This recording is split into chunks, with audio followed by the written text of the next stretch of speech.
এই রান্নাটা আমার মা খুব ভালো করতো, মৌরলা মাছের বাটি চচ্চড়ি।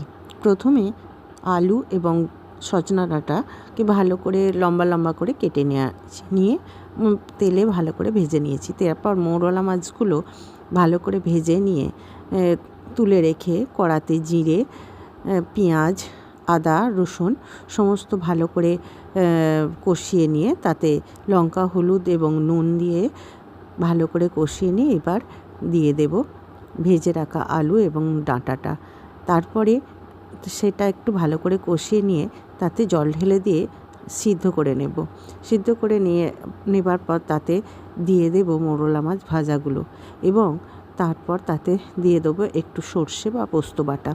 দুর্দান্ত খেতে লাগে, তবে মৌরলা মাছ যদি একটুখানি বড় বড় হয় তো আরও সুন্দর দেখতে লাগে। তো চলুন চটপট বানিয়ে ফেলুন আজকের মৌরলা মাছের বাটি চচ্চড়ি। আজকে আমাদের ভাতের মেনুতে এটাই আছে।